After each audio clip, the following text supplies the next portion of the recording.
She and all her friends now use him. Like the DARE program single-handedly helped me find a reputable dealer who didn't lace their drugs with amphetamine. He's autistic. That's Jesus Christ. Welcome to Talk Your Shit, where anyone can talk their shit. That's it. So Maya, what do you think about the political economic state of the world right now? Nigga, that shit is fake, bro. Jeffrey Epstein should have been alive, bro. No way that nigga did it, bro. Free my nigga Epstein till I die. Bro, he's dead. You can't free a dead man. Shit, you better dig that nigga up then.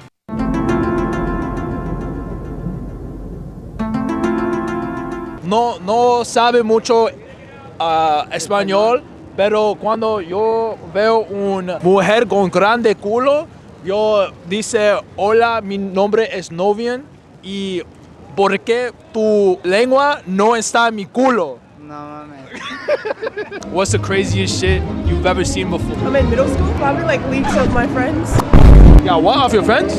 Leaks. Yeah, my school's crazy. So you're saying middle schoolers got their shit leaked? Yes. What did he say?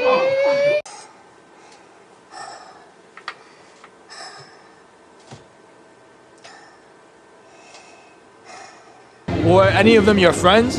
No. Just from other schools. Do you know these people that got leaked? I know like one of them. One of them. And did they care at all or I not? don't think so. Nah? That's wild. What do you think about BBL? If you got a BBL, you gotta get out of here. I'm not gonna lie. Cause why are you over here trying to get a fake ass for? Like, what's good with you? If you really wanted an ass, go to the gym and hit some squats. My nigga. Big booty bitches. I mean, I like them. I love them for me. I love all kinds, honestly.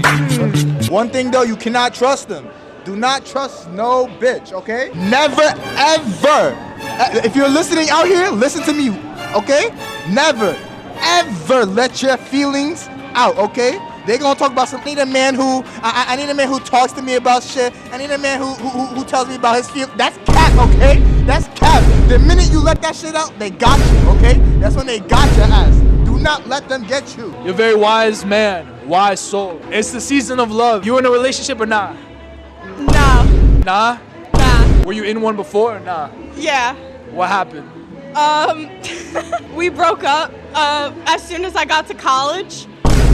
He said I didn't come home enough, but I only lived 20 minutes away and I would come home like 3 days a week. Yeah, he dumped me. He dumped you? Yeah. After how long being in college? I had only lived there about 3 weeks. That is pretty fucking fast. Yeah, and I was going home 3 days a week. Like Friday, Saturday, Sunday, I was home. So. Yeah, that's like prime college hours. So he should have felt a little safe and secure. Yeah, he should have. Did you feel like he was a little disloyal? He actually told me who he wanted while we were together, and he would always tell me like, oh, this girl's next. And I mean, he tried to get with her after he broke up with me, but she didn't want him. So he tried again, but she turned him down again. She and all her friends now use him to like pay for Topgolf and dinner. Are you serious, my brother? And he gets nothing out of it. Nothing. He gets nothing out of it. If you see this, you're a bitch. At least you're up. Yeah, I'm up. I'm emotionally unavailable, but I'm up. It'd be like that. The one thing that I think about constantly, at least once a day, every single day since I was in like 7th grade, is how the DARE program failed almost every single school child during our middle school and high school years. I'm Michael Jordan. Stop it. Get some help.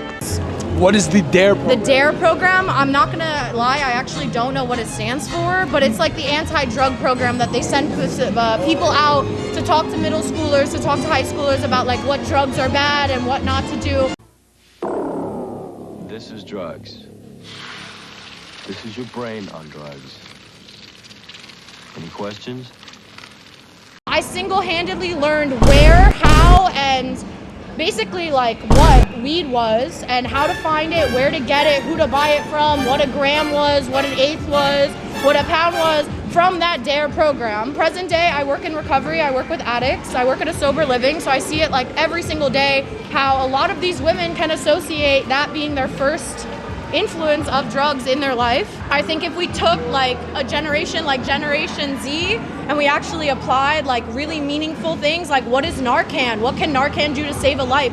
How can you get Narcan certified?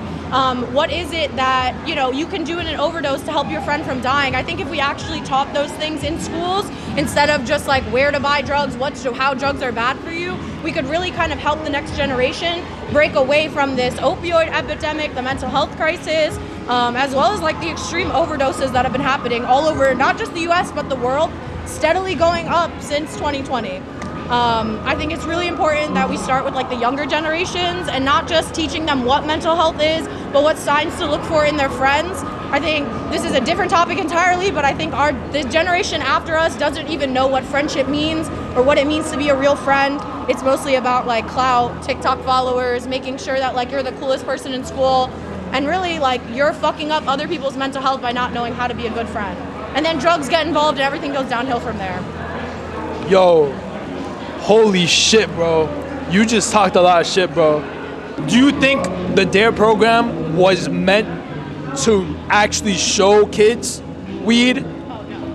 No, I think that the DARE program was created to help children. I think they went into it with really good intentions. They went into it saying, okay, we're gonna teach kids that drugs are bad. We're gonna show them what an overdose looks like. We're gonna show them what somebody who has a crack addiction looks like.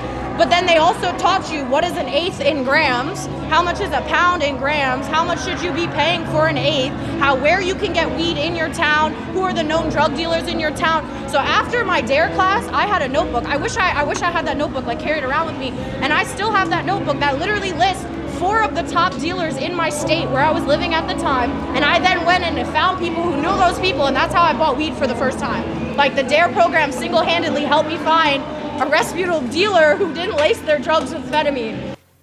You are right. I learned it by watching you. Parents who use drugs have children who use drugs. And this is with all due respect to so many religions in the world, because this is exactly what the fuck unites us all as a species, is not just storytelling, but a sense of purpose. Like, if you really think about it, what's led us all to the point that we are at right now in the world is feeling like I am better than that bitch over there, so I'm gonna take your shit over there. You got a nice set of apples over there? So not only that, but then you gotta have etiquette and rules to be able to take the right amount of apples in the right method so you get exactly what you want. And then through all of that, that's how we develop language. And then language is what passes down tradition. And some of the traditions that have been fucking whitewashed or capital washed thus far, like that of Christianity, fuck those people and fuck those intentions, because the thing is, you have a religion that's based off of a around 30-year-old communist that died, a virgin who was very much into carpentry, and that was a special interest. That was the one thing he was really good at. He's autistic. That's Jesus Christ.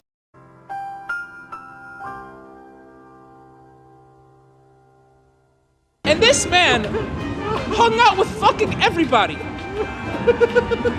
This man hung out with sex workers. He washed people's feet. That's nasty. No, I'm kidding. He wanted the world around him to he wanted the people and the world around him to work more cohesively together and to all unify towards a sense of being able to go to his Father, which is God, right? And we're looking at the Bible collectively 2,000 years later, and we're like, this motherfucker actually walked on water? Really? The Bible's a metaphor, y'all. The Bible, the Torah, the Quran, those are all fucking metaphors.